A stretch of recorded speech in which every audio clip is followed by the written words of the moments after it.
निवडणुकीची जय्यत तयारी शासन प्रशासनाने केली आहे.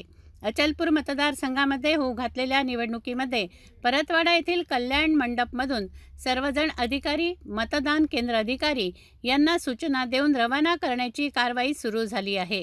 यासाठी महामंडळाच्या बसेस व काही प्रायव्हेट गाड्यासुद्धा नियोजित करण्यात आल्या आहेत. एकूण 309 मतदान केंद्रावर मतदान केंद्र अधिकारी रवाना होत आहेत. विधानसभा सर्वात्रिक निवडणूक 2024-42 अचलपूर मतदारसंघामध्ये वाहतुकीचा व्यवस्थापन आकडा सुद्धा तयार करण्यात आलेला आहे. येथून बॅलेट मशीन जे आहे, बॅलेट मशीन आणि कर्मचारी, येथील मतदान केंद्र अधिकारी यांना जाण्यासाठी जी व्यवस्था करण्यात आली आहे त्यामध्ये मतदान केंद्राची जी वाहतूक व्यवस्था आहे त्याच्यामध्ये 39 ते 40 म्हणजे खरपी, सुभानपूर, कारंजा, बहिराम, रतनपूर, सरफापूर, कलोडी या हा मार्ग क्रमांक 17 या मतदान केंद्रावर शिरसगाव बंड हा मतदान केंद्र आहे आणि या मतदान केंद्रावर मशीन पाठवण्याची व्यवस्था करण्यात आलेली आहे. सर्व मतदान अधिकारी जाणार आहे. त्याचप्रकारे करजगाव आणि चांदूर बाजारमध्ये बोरज, त्याचप्रकारे करजगाव, गोविंदपूर, लाखनवाडी या मतदान केंद्रावरून झोनल अधिकारी हे जीपने पथक इथे रवाना करणार आहेत. म्हणजे सूचना सर्व देण्यात आलेल्या आहे. विशेष म्हणजे 21 ते 24 शिरसगाव कसबा ते शिरसगाव कसबा पांढरीपर्यंत त्याच्यामध्ये कोणते कोणते मतदान केंद्र आहेत असे पूर्ण हा आराखडा जे आपण बघत असणार हा आराखडा आपल्यासोबत आहे. आराखडा संपूर्ण तयार झालेला आहे. आराखड्याच्या नुसार ही वाहतूक व्यवस्था केलेली आहे. सर्व मतदान अधिकारी, कर्मचारी हे आता येत्या 24 तासामध्ये आपल्या केंद्रावर तैनात राहणार आहे. जोपर्यंत मतदानाची प्रक्रिया पूर्ण होत नाही तोपर्यंत या सर्व अधिकारी कर्मचाऱ्यांना त्या मतदान केंद्रावर तैनात राहायचं आहे आणि मतदान प्रक्रिया पूर्ण झाल्यानंतर सर्व बॅलेट मशीन, सर्व बॉक्स हे स्ट्रॉंग रूममध्ये येऊन जमा करायचे. मी कॅमेरा पर्सन स्टोक्सोबत हितेश किल्लेदार, सिटी न्यूज, अचलपूर.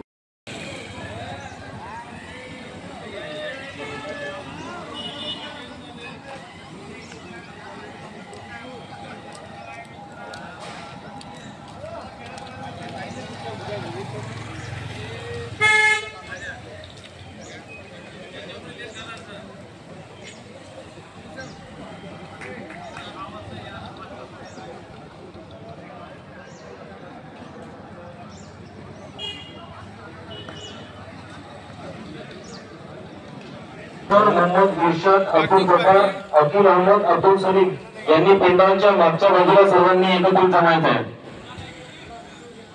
व सोबतच तुम्हाला कोटे साहेबांनी दिलेल्या सूचनेनुसार काम करायचं आहे. यानंतर